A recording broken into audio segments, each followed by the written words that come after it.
Children understand more than we think they do, not because someone explains it to them, but because they feel it. They feel the shift in a room before a word is spoken. They feel tension before they understand conflict. They feel distance before they understand disconnection. They feel fear before they know what is unsafe. And when no one explains what is happening, children do what they have always done. They make meaning. They build understanding out of tone, out of silence, out of what is said and what is not said. They do not just listen to what we tell them. They absorb who we are when we are overwhelmed. They absorb how we handle anger. They absorb what happens after conflict. They absorb whether repair ever comes. And most of that happens without language, which means children carry things they cannot yet name. And sometimes they carry them for a very long time. Welcome to The Fan in the Window, interrupting what we inherit. I'm Tressa Bell. This podcast is about trauma, nervous systems, generational patterns, and the complicated, imperfect work of healing.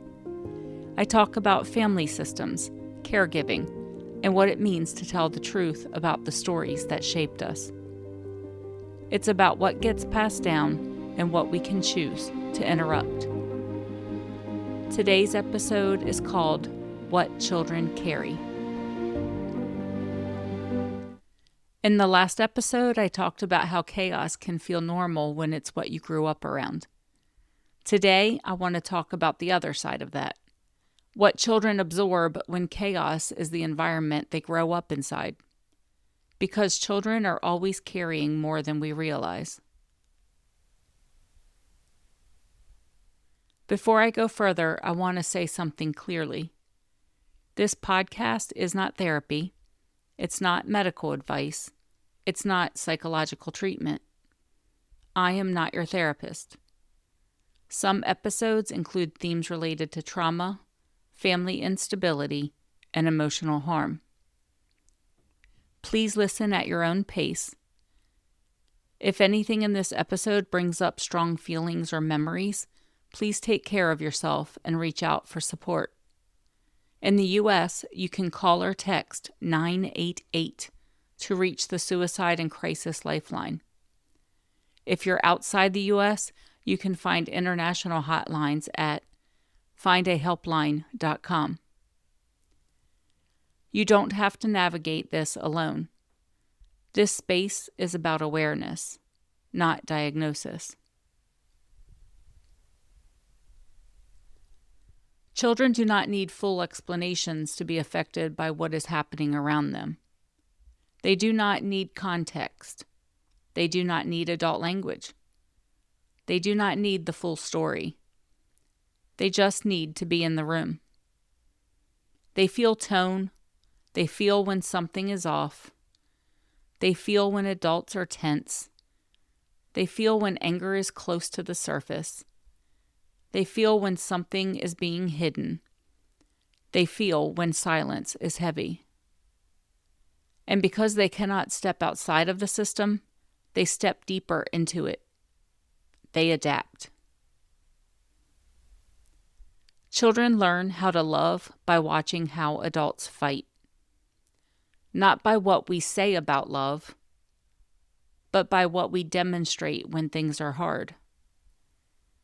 And they don't just learn conflict. They learn what happens after conflict, or what doesn't.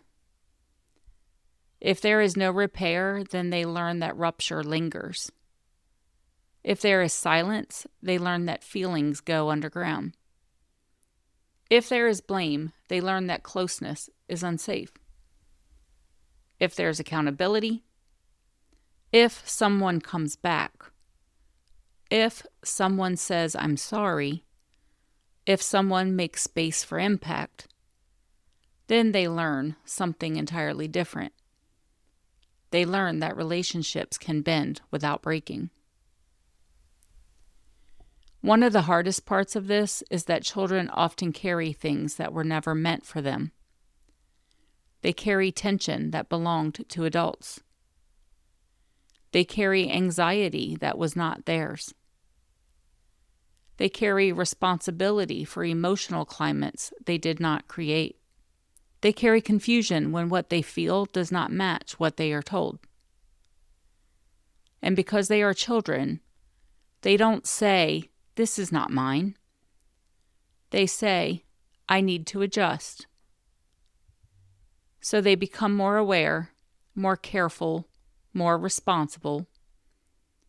They learn to read the room, to anticipate tone, to prevent escalation. They become the one who smooths things over, the one who stays quiet, the one who performs, the one who helps, or the one who disappears. Whatever the system requires to stay intact.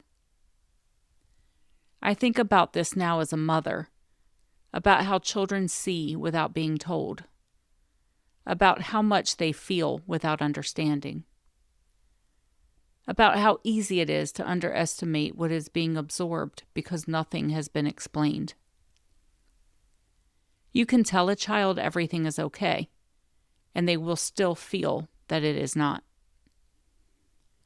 Because children don't rely on words the way adults do. They rely on consistency, on tone, on presence, and on what happens next. There's a moment I think about sometimes. Nothing big had happened, no yelling, no obvious conflict, but I was holding stress in my body, trying to manage things, trying to stay ahead of everything. And one of my grandkids looked at me and said, "Are you mad?" And I remember thinking, no, I am not mad. I hadn't raised my voice. I hadn't said anything sharp. But something in me was still being felt. And that's when it started to land in a different way. That children don't just respond to what we say. They respond to what we carry.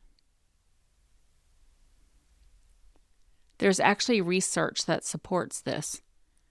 Children are constantly reading the nervous system of adults around them.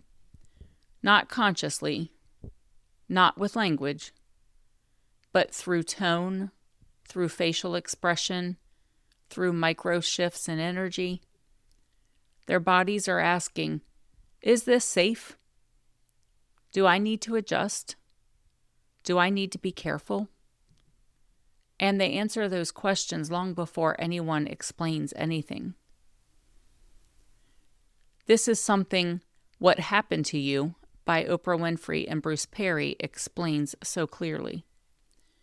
That children don't experience the world as a series of explanations. They experience it as patterns. Repeated states, repeated environments, repeated interactions. And all those patterns become expectation, not just in the mind, in the body.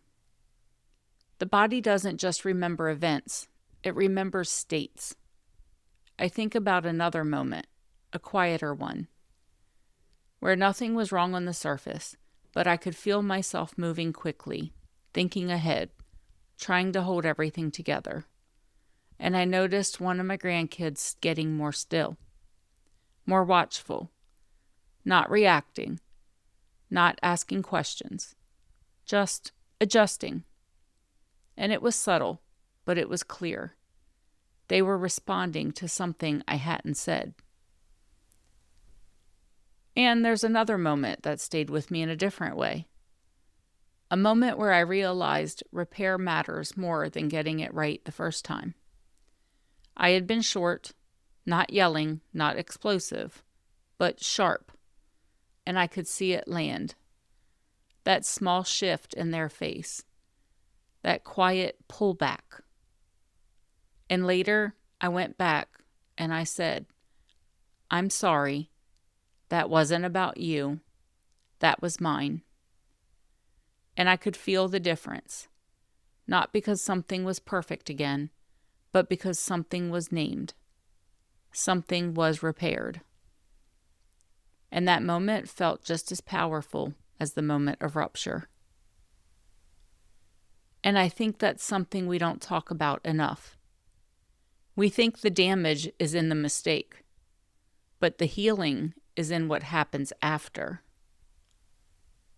This is where a lot of us have to face something difficult. That even when we're doing our best, our children can still feel us. They feel our stress. They feel our urgency, our anxiety, our overwhelm. And that doesn't make us bad parents. It makes us human. But what it does mean is that what is not named does not disappear. It gets carried. And this is why repair matters so much. Not perfection, repair. Because children don't need perfect parents. They need parents who come back, who notice, who name, who take responsibility, who say, "That wasn't your fault. That didn't belong to you. I'm here now." There's a difference between passing something down and interrupting it. Passing it down is unconscious. Interrupting it requires awareness. And awareness often starts right here, with noticing. Before we move into grounding, I want to invite you into a reflection. Not to overwhelm yourself, just to notice. What did you carry as a child that no one ever explained to you? What did you learn from tone, from silence, from what wasn't said? Was it tension, responsibility, silence, fear, the need to be good, the need to be easy, the need to not make things worse? And what did you become because of it? More responsible, more careful, more quiet, more aware?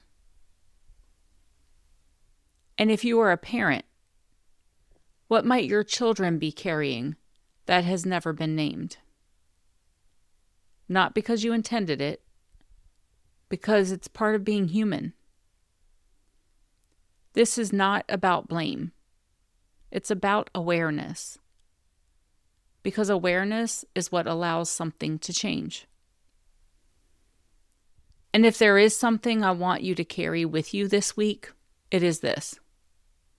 Children don't just listen to what we say. They feel what we carry. And when we begin to notice what has been carried without words, we create the possibility to name it, to soften it, and to interrupt it. Before we close, if this feels supportive, I want to take just a moment to ground. Nothing complicated, just a pause.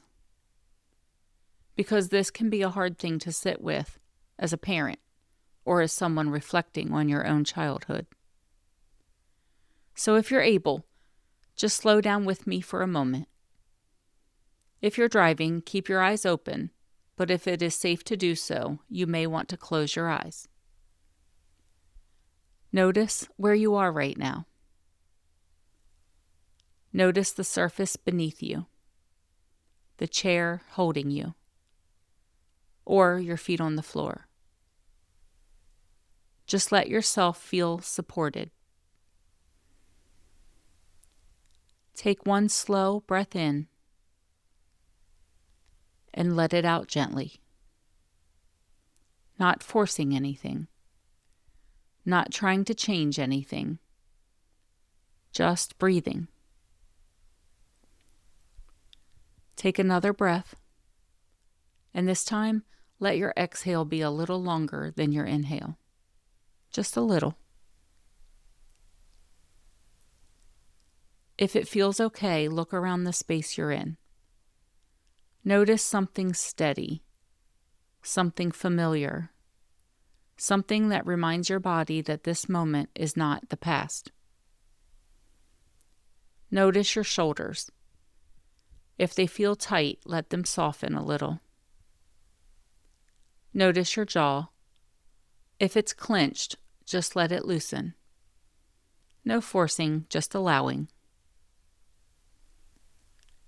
And if anything came up for you in this episode, a memory, a feeling, something about your childhood, something about your own children, you don't have to push it away.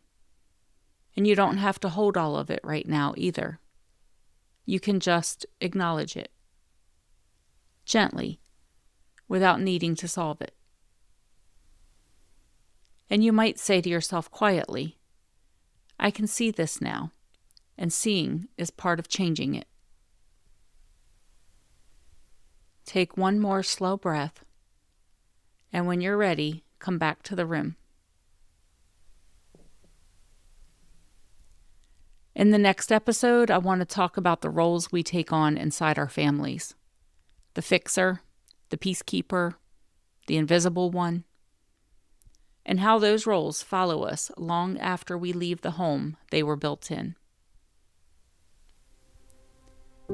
If this resonates with you, this is the work I explore more deeply in my book, The Fan in the Window, how our nervous systems carry what we inherit and how we begin interrupting those patterns for the next generation. The book releases April 21st. The podcast is available now wherever you listen. If this episode spoke to you, follow the show, leave a review on Apple Podcasts, and share it with someone you know who may need it. That helps more people find it. Thank you for being here. This is The Fan in the Window, interrupting what we inherit. This didn't start with you, but you can interrupt it.